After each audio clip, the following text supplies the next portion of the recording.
Salut à toutes et à tous, c'est Henri, très heureux de vous retrouver pour une nouvelle vidéo. Alors aujourd'hui ce sera pas une découverte de jeu, ce sera plutôt un résumé du jeu Metro 2033. Alors ce qu'il faut savoir, c'est que à la base c'est pas un jeu vidéo, c'est un roman qui a été écrit par Dmitri Gloukovski, c'est un russe, et son genre c'était plutôt la science-fiction. Donc cette édition c'était la version originale qui est sortie en Russie en 2005. Et pour la version française, elle est sortie le 20 mai 2010 à Nantes.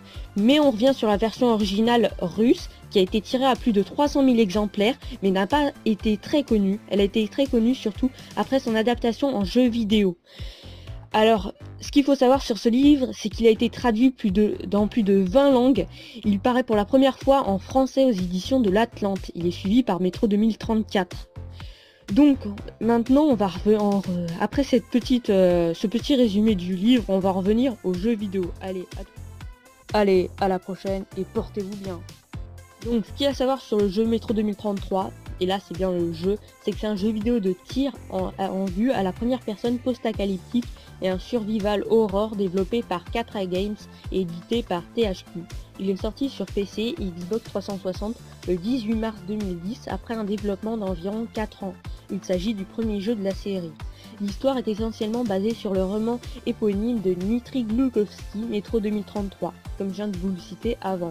On y incarne Artyom, un des 40 000 habitants du métro de Moscou ayant survécu à une guerre nucléaire qui dévasta la Russie ainsi que la plus grande partie de la planète 20 ans plus tôt. Artyom, donc c'est nous, donc c'est ce qu'on incarne, le personnage qu'on incarne, doit faire face aux multiples dangers nés de l'hiver nucléaire et se frayer un chemin à travers les tunnels du métro moscovite, reconverti en dernier bastion de l'humanité, pour délivrer un message de la plus haute importance à un ordre dévoué à la protection du métro.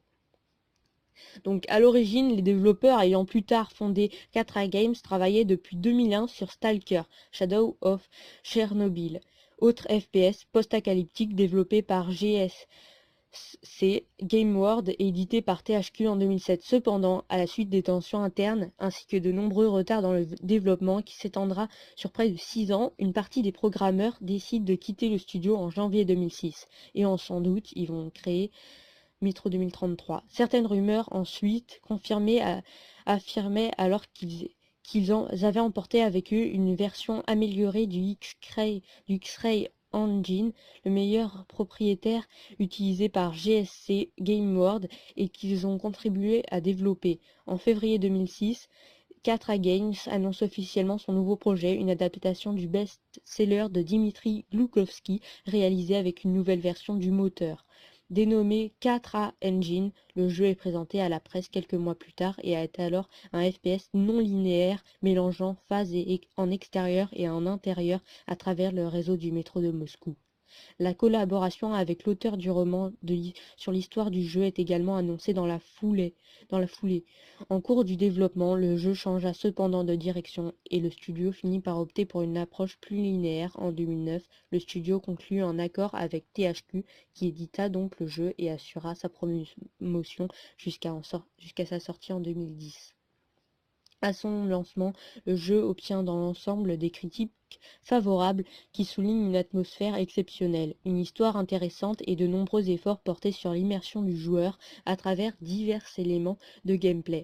Sa linéarité et des lourdeurs récurrentes lui sont cependant reprochées. Le jeu est un relatif succès commercial et se montre très rentable pour THQ avec 1,5 million d'exemplaires vendus en juin 2012. Donc comparé aux 300 000 exemplaires du livre qu'on a vu avant, ça fait quand même beaucoup, hein. Une suite est développée par le même studio et éditée par THQ avant la faillite de ce dernier le 19 décembre 2012. La franchise a par la suite été rachetée par la société allemande Deep Silver qui assura le reste de la campagne promotionnelle.